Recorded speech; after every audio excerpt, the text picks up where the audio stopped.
屏是吧？哦，好好好，哦，OK OK，哦，那要对，好好好，yes OK。And then here is the first this lecture is introduction to microbiota. And if you already took the general microbiology, and you do not need to attend this. Uh, of course, if you attend it, it's also okay. And then because I'm too busy recently in Fairfax attending a conference, and so I, as a graduate student, help me do the PowerPoint, and Yao Zhibiao, yes, and he did I think it's a good job. Yes, it's a good job. Yes, and I will make some compliment that if I find it is needed. Then first, what is microbiota? You know that microbiota is some small organisms and found in some defined environment. That means, I mean, microbiota comparing to a single, because you need to first distinguish something like microbiota and microbiota. It is a between microorganisms, because if you say microorganisms, it is mainly focusing uh, on the organic on the functions of the microorganism, because is this just like, for example, you can search some cellulars, yes, microorganism, yes, Wikipedia, yes. The microorganism is something like if you're focusing on those, for example, like how the function of the microorganism behave, how the DNA, RNA, protein, enzyme, and those organelles. Anyway, if you're focusing on the internal structure of a microorganism, then you will say that it is a microorganism. And then if you say microbiota, normally it is in hinted, it already hinted something that we are talking about a community. So this is our the title of our courses is called Community Analysis of Microbiota. Yes, that means we are talking, it is just like human. If you talk about society, we are talking about a group of humans, many humans. If you say an individual people, yes, an individual people, and then we might more focusing on some individual things. But if we say human society, then we are saying many things. So microbiota is similar to a society. It is also it is a society of the microorganisms. Yes, and microbiota composition and microbiota, indeed they form some society in many different regions. And for example, he used a human as an example. That first is oral, and then gut, and then skin, and then this oral, if you have something microbiota, if the microbiota decomposition have some imbalance, disruption, and then what will occur? So most oral diseases are related to the disruption of microbiota. Yes, for example, maybe you might have some health. I mean, maybe many of people, because those English, I'm not sure. I forgot something. Yes. Oh yes. Periodontitis. Yes, periodontitis. Yes, you know that, right? Yes, periodontitis. Yes, it is just like yes, this is periodontitis. I form some plaques, and these plaques are formed by microbiome. That's because some calcium they precipitated, and then it is gingivitis, periodontitis, and then it is mainly related to the soft tissues, so you can see that the general procedure is first is healthy gums, and then gingivitis, mainly related to those soft tissues, and then periodontitis, and then advanced periodontitis, yes, and then it will further related to, yes, and then this I mean basically this teeth will, yes, we're born lost, and then we're lost. Yes, and so this is the one for example consequences of the disruption of oral microbiota.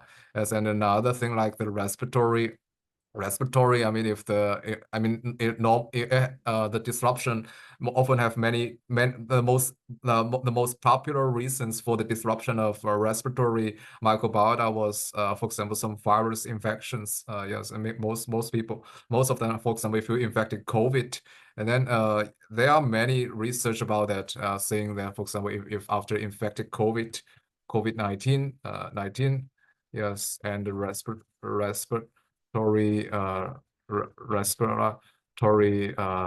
microbiota. Yes, and then you can see that, yes, there are many things that, yes, and fungi, respiratory microbiota, many those, yes, and you can see that the changes in this results, yes, and Yes, let me check that. Yes, for example, now, yes, you can see this is healthy control, this is mild, this is severe. You can see the differences, right? So the Firmicutes, they have a significant difference, right? Right, yes. And then this is from the just from the respiratory microbiota. Yes, you can see that this respiratory, they have something, right? Right? Yeah, yes. And then is skin. The skin normally is some well, it depends. It depends. I mean, it may be some infections, or if you touch something, or if you have something hurt, yes, or do something, it might also have some disruption. And I mean, it might cause, for example, some scar, yes, or some other things. But normally this is the much minor.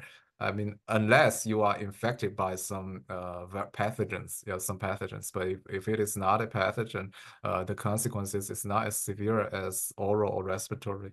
Yes, and then it's gut. The gut, I think many people may have such experience. For example, after you eat something, you have diarrhea. It is a very typical symptoms because the bacteria can produce some toxins, and then you will have diarrhea. Yes, and then you have some like with vagina. The vagina, I think the vagina, it depends. Yes, it depends, and yeah, because it is mainly the healthy vagina is mainly lactobacilli, and if for some virus infections or some other infections, there it might change, and there are some papers discussing that as a symptom of some. It will be more prone to other diseases in for women.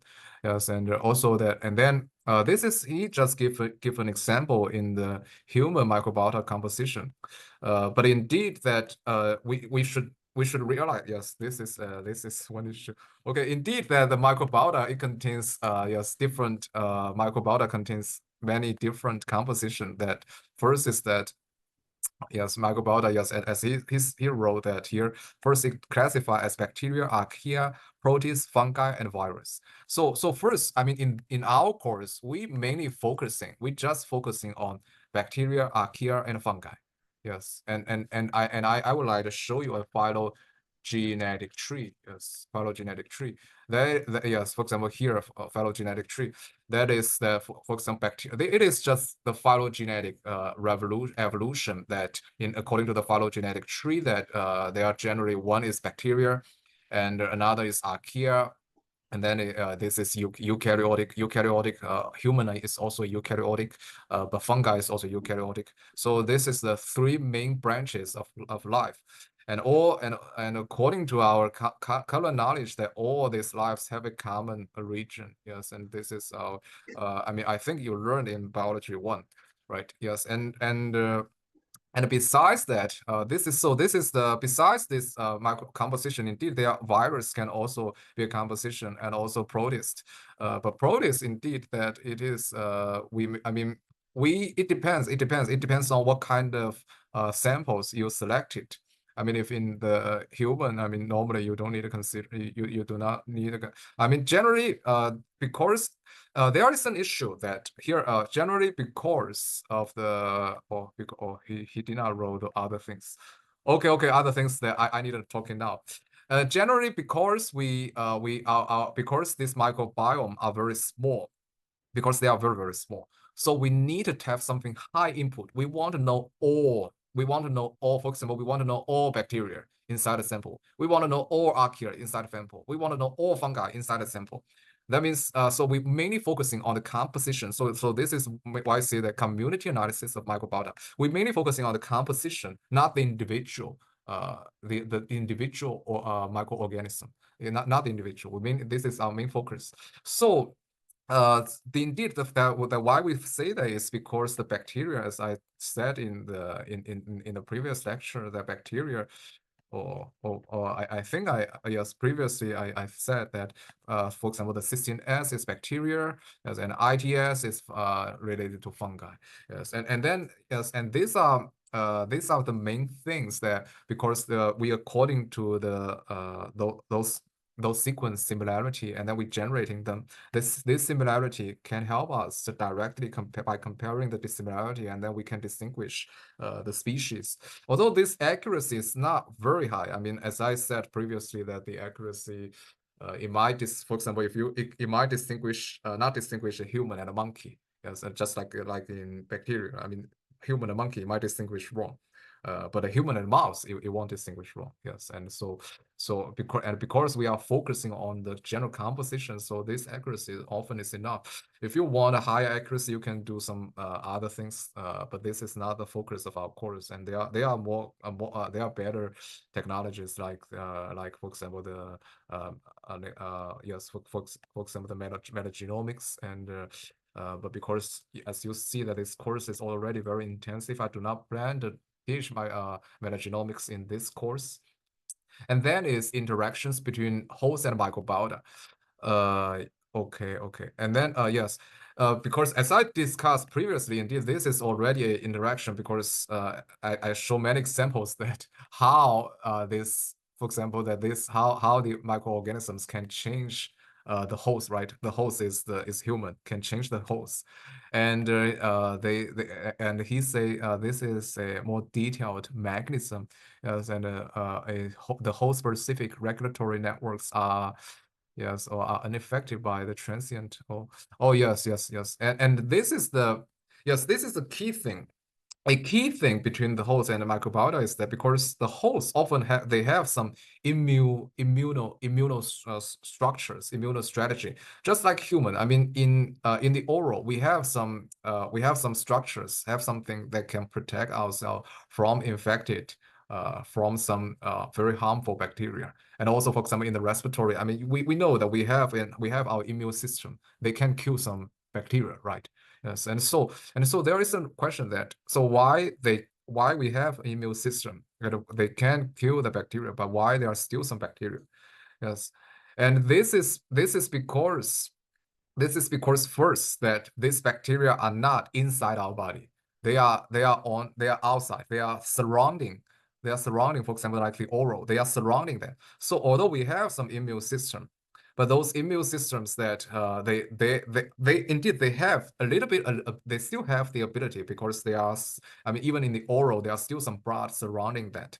But those blood are not enough to kill all those bacteria. This is the first. And then second is that this bacteria develop some strategies. They develop very tricky strategies to escape the surveillance of this immune system. This is, for example, like lymphocytes. For example, like lymphocytes, you know that it is a very important cells in the microbiome. Yes, you know that, right? As lymphocytes, yes, and it is a very important cells in the immune system.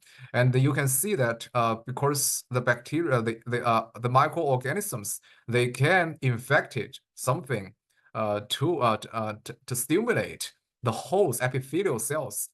Just for example, like your mouth or your skin, or even the respiratory system, they can excrete something, and excrete something to stimulate the epithelial cell. And then these epithelial cells, they can further excrete some signals, tell the lymphocytes that, well, don't kill this bacteria. Don't kill this bacteria. Yes, like this.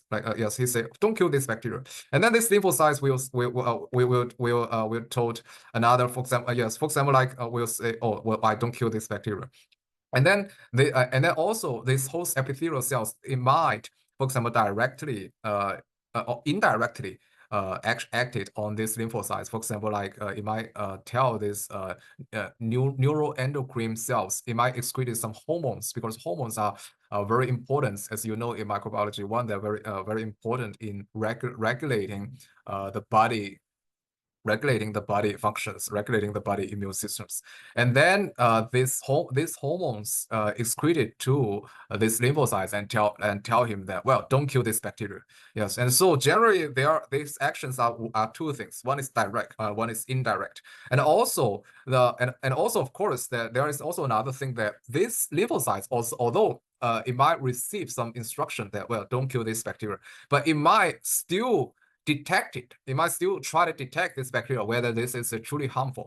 And if it detected this is truly harmful, and then it might further feedback to the epithelial cells and neuroendocrine cells that, well, this is a really bad guys, and I need to kill him. Yes, and so yes, and so there is generally a very tricky feedbacks, and I mean this is the from the many generations of evolution that human and bacteria, not only human, I mean such immune systems is in every, I mean human, every animal, every plant, yes, also plant, they also have some similar immune system, but it is very different, but very different, but they also have some immune systems. Yes, basically every big multicellular organisms, they have some strategies in battling those microbiota. Otherwise, they cannot survival in such. I mean, everywhere are microbiota in our Earth, right? If you don't have some mechanisms in battering those battering those microbiota, you cannot survive. Yes, and indeed, even within even not even single cell organisms, they also have some mechanisms to battle them. I mean, battle the microbiota. That means that even within the microbiota, they have many competitions. Yes, for example, like the Firmicutes or Proteobacteria, and some bacteria, they might excrete some toxins, some antibodies. Yes. Do you know the antibiotics? Yes, the antibiotics that I think you might know that many antibiotics are excreted by bacteria. They are not synthesized by human. Almost all antibiotics that are previously developed from detection after purifying some excretions from the bacteria. You know that, right? Yes, like yes, and also that, yes, and so this is that means that, well, I mean this bacteria is created something to kill other bacteria.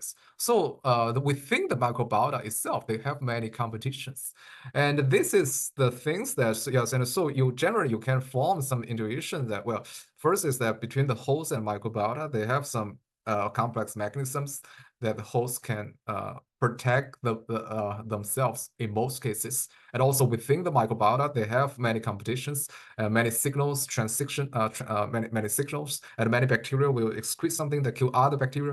And also other bacteria will develop some strategies like many cell wars, you know, gram-positive and gram-negative bacteria, right? Gram-positive, gram-positive, gram-positive, and gram-negative, gram-negative. Gram-positive and gram-negative bacteria.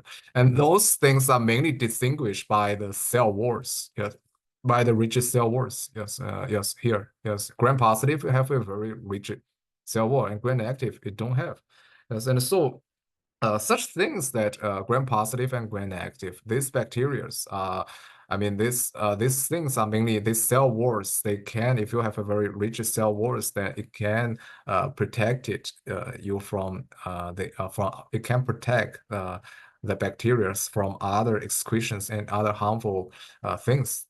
Then any yes, yes. So this is the general things that, I mean, general intuition I want to share this today, and and you can see that, and in later you will do, for example, like this work, you will do that, you will know how to do like this works, and then you will generally have more intuitions on how, for example, how those microorganisms are interacted with each other. For example, like here you see that there are some Firmicutes, some Firmicutes, right? Some Firmicutes, well, but this is not very good. This is not a very good network. Yes, let me find a better network. Okay. Network. This is not a very good network. Yes, yes, and you will do some network analysis, and I mean, through this network analysis, it will be relatively easy for you to identifying which bacteria might be harmful to other bacteria. Yes, you can distinguish those things. Yes, for example, yes, for example, like here. Yes, for example, like here. Well, these examples are not very good. Let me check example. Okay. Yes. For example, yes. Okay. Okay, here.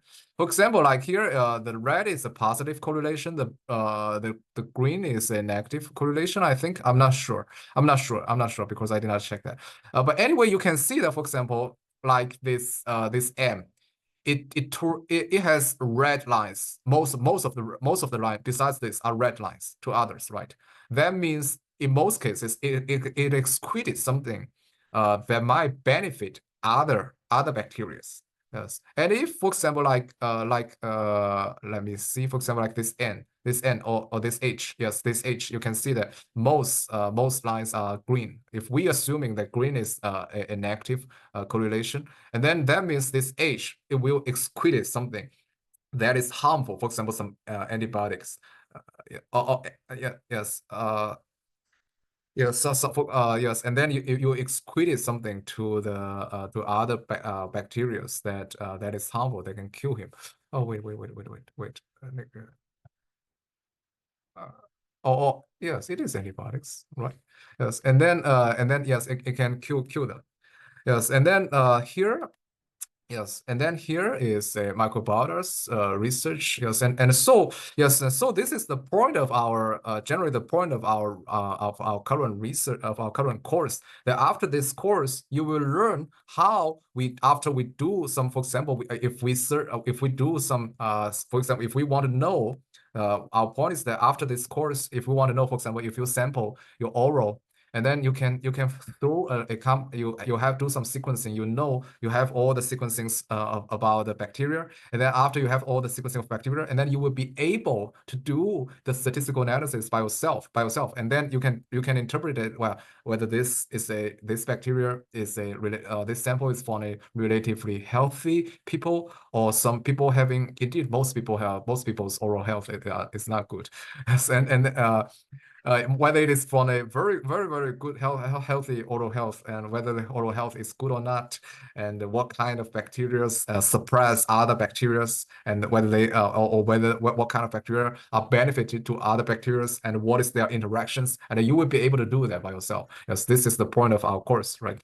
And here he says something, microbiota research hit in recent years. Yes, yes, of course that. This is mainly because the course of microbiota is very cheap. That in it is very cheap recent years. Yes, yes, you can, for example, like the microbiota sequencing.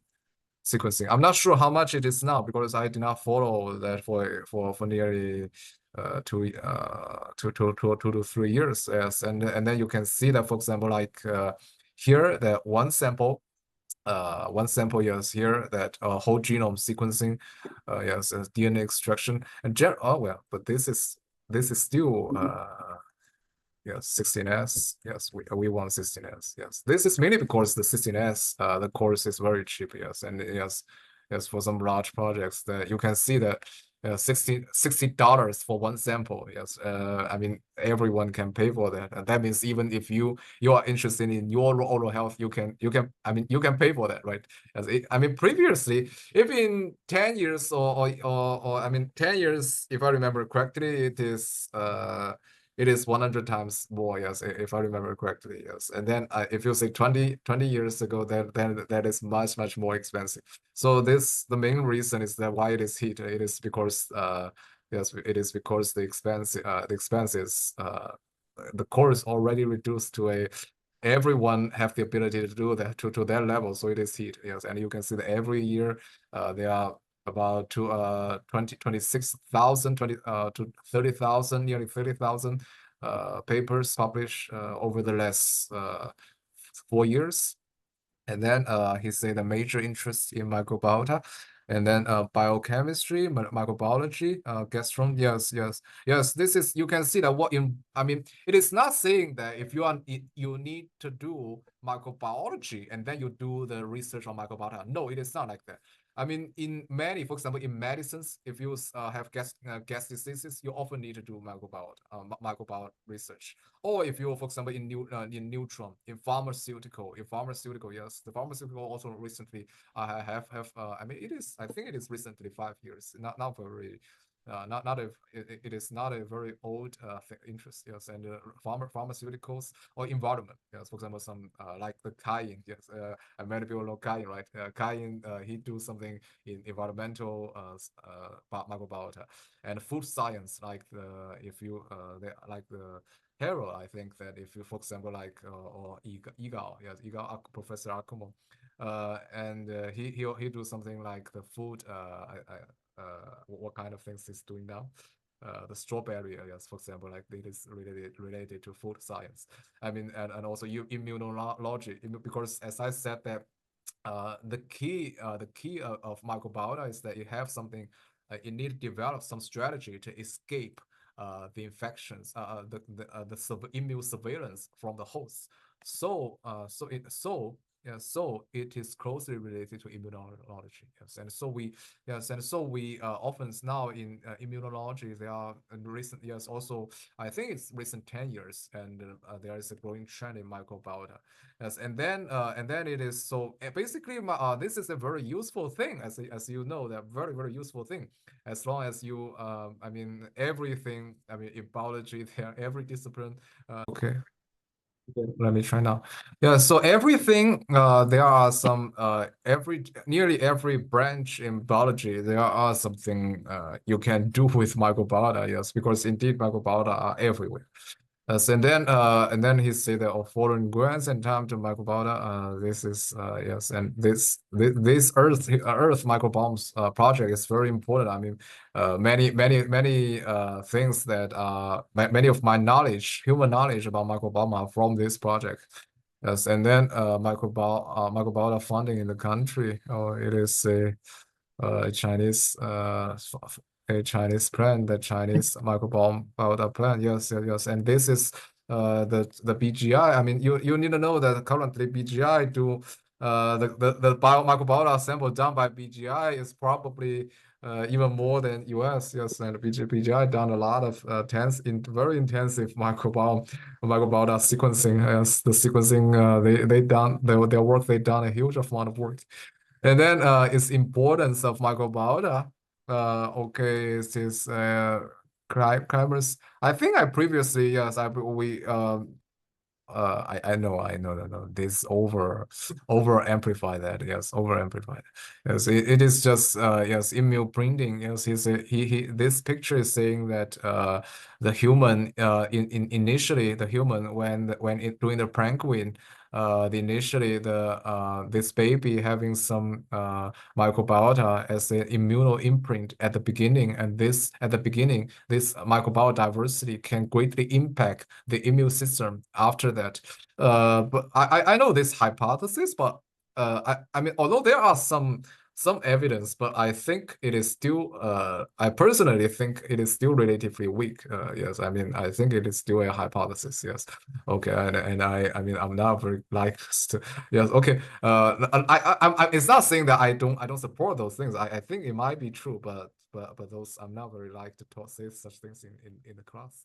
Okay, and the applications of microbiota and the clinical trials related to microbiota. Yes, is this, for example, like or he proposed some clinical trials, some cancers or some or inflammatory bones disorders, or those some clinical trial. Yes, and because currently for the human diseases relating to the disruption of microbiota, most cases are still we are still focusing on antibiotics.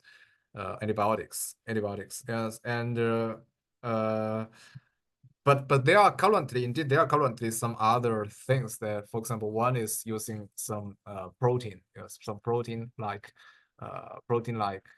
something protein like to kill the bacteria, yes. But those are still also can be, because some can be classified as some antibiotics, because they are also some by antibiotics are made by protein.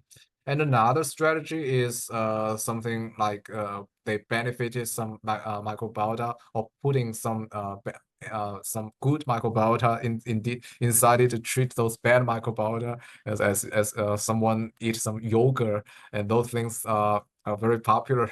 Yes, but yes, something are evident as helpful, but some are, I suspect that.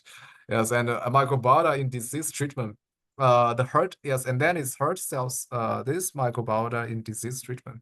Yes, dysbiosis, yes, and dysbiosis, and these are very popular diseases that are currently impacting human.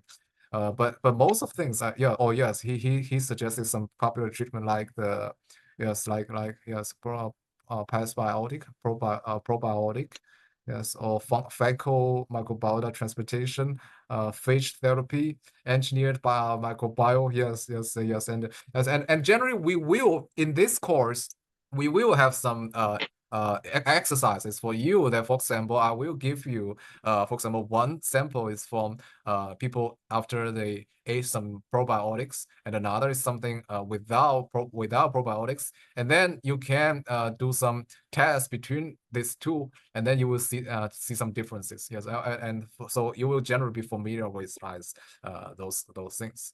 And then it's microbiota modulate chemotherapy and immunotherapy efficacy in mouse models. Oh yes, yes, yes. This is a recently, I mean, in recent 10 years, this is a very hot topic that saying that if you regulated the microbiota, you can even improve the efficacy of chemotherapy. Yes, because yes, and this is antibiotics without antibiotics. Yes, and this yes, this is a very that paper I remember that is a very pioneering work. Yes, and so this is our things. That do you have any questions? We ended the question. Yes. Hello? No. Hello? 好像没有。 Do you have any questions? If you don't have I mean you can I suggest you can say that I mean if you have any questions, I think you might have that. I mean if you have any questions you